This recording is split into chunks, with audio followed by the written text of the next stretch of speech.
Alors, bonjour Monsieur Dupont-Aignan. Bonjour. Tout d'abord, est-ce que vous pouvez nous dire ce que vous avez fait aujourd'hui pour les J'ai personnes qui nous regardent en direct? donné mes vœux à la presse.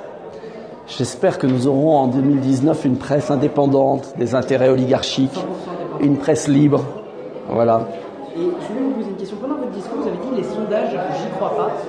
Pourtant, dans le dossier qu'on nous a donné, que je montre ici à nos spectateurs, nous avons plusieurs sondages. Est-ce que c'est pas un peu du double discours de montrer Je vais être très franc avec vous. Les sondages, c'est une photographie à un moment donné.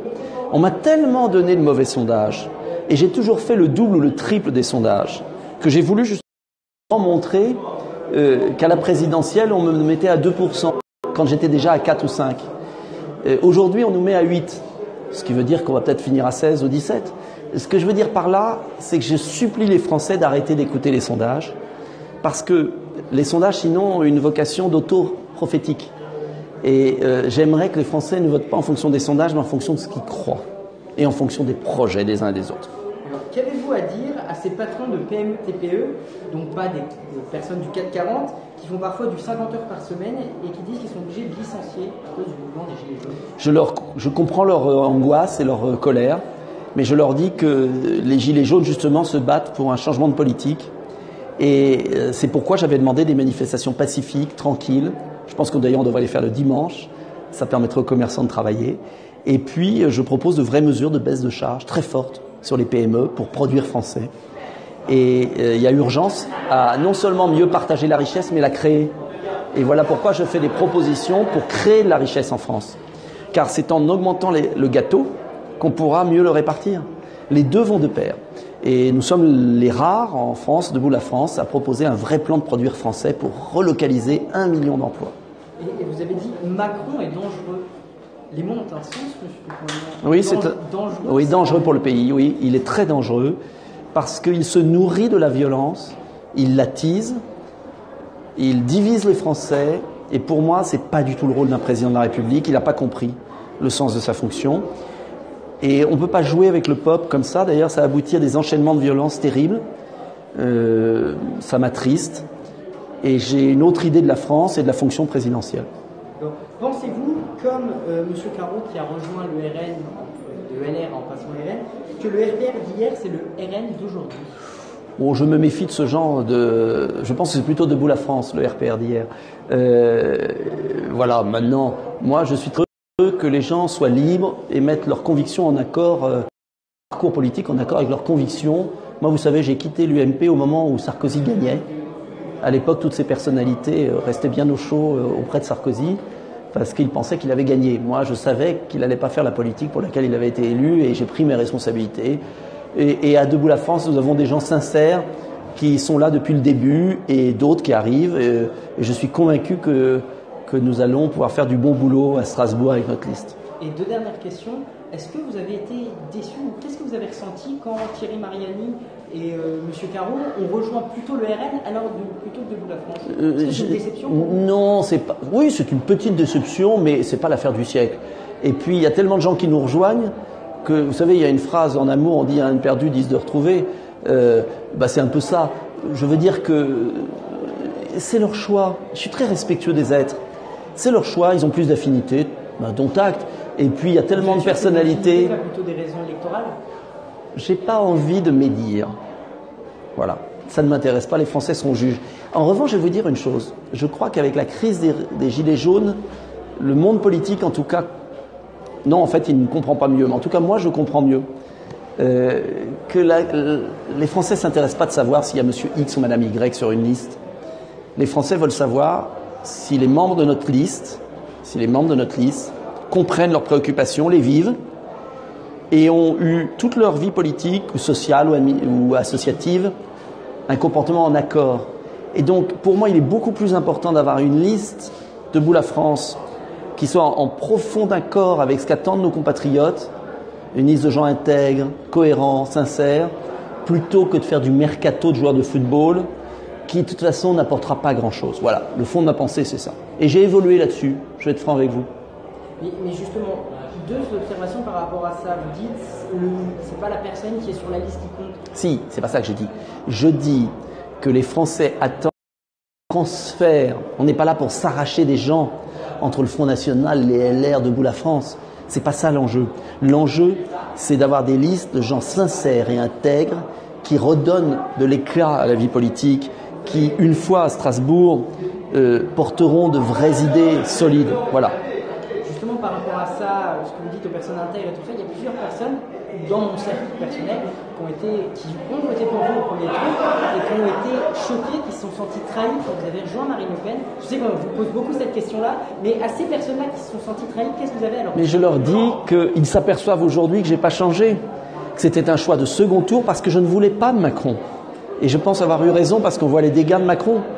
Mais ces personnes ont été abusées à l'époque par les médias traditionnels qui m'ont présenté comme un nouveau membre du Front National. Or, j'ai toujours dit que je restais profondément libre et indépendant. La preuve en est.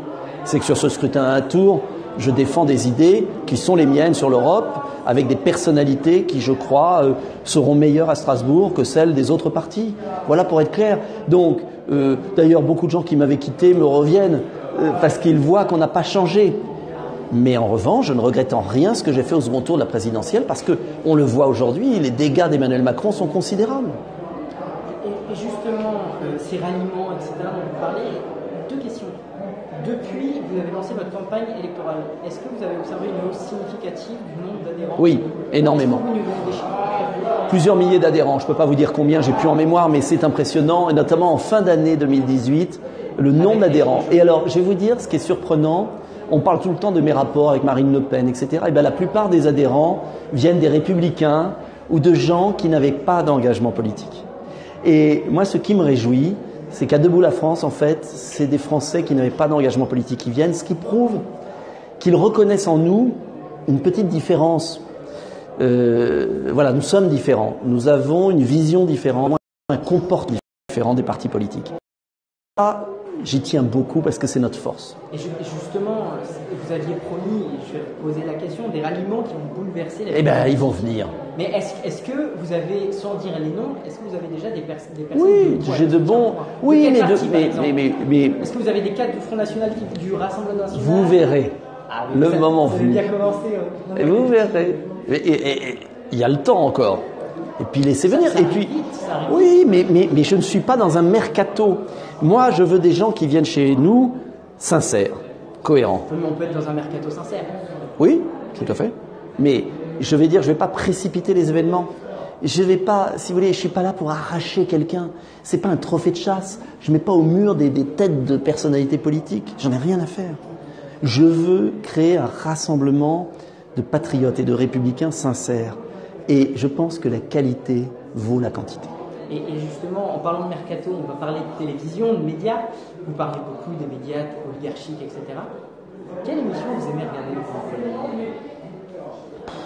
Est-ce que vous regardez des émissions d'actualité, des émissions sur BFM? Est-ce que vous regardez des émissions d'infotainment comme Quotidien, comme La Case en plus, comme Les Reporters du Dimanche de Cyril Hanouna?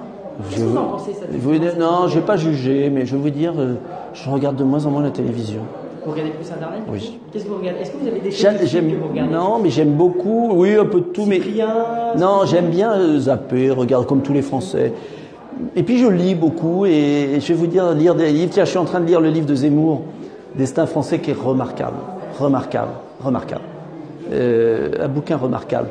J'ai lu Les vies des empereurs Roman Suétone. Ben, je vais vous dire, pour un homme politique, de lire un peu et prendre un peu de recul. Oh, qu'est-ce que ça fait comme bien. On voit du film avec Éric Zemmour?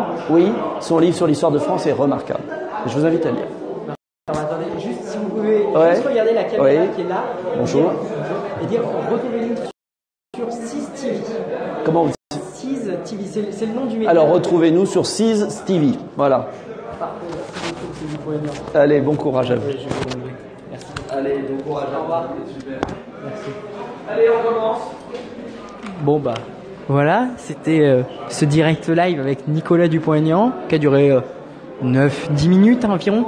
J'espère que ça vous a plu. Je suis désolé, j'ai vu plusieurs questions que j'ai pas pu poser parce que j'avais les questions que je voulais en premier. Je pense que sur les différentes questions comme que pensez-vous des défections du LR pour RN, il a répondu. Comme qui il a répondu. Des salaires, bon, celle-là elle était un peu longue, j'ai pas pu la répondre. Merci pour les lives, bravo. Voilà, nous, j'espère qu'en tout cas ça vous a intéressé. On va essayer de faire ça maintenant pendant les lives. Enfin, d'instaurer ça pour les lives. On va faire des lives pendant l'événement, et on va tenter de faire des interviews live après ces événements-là avec les personnalités politiques. On va essayer, je vous promets rien, on va essayer, vous êtes 4. Abonnez-vous, lâchez un pouce bleu, abonnez-vous sur Twitter, Hugo Couturier, sur Facebook, Garçon l'Interview, sur YouTube, Garçon l'Interview. On va diffuser les replays sur les réseaux sociaux. Enfin voilà, j'espère qu'en tout cas ça vous a intéressé. J'espère que cette journée était intéressante. On va faire une petite pause dans les lives parce que j'ai un oral demain. Et oui, il faut que je travaille quand même les enfants. Donc voilà, mais on va pouvoir commencer mi-janvier.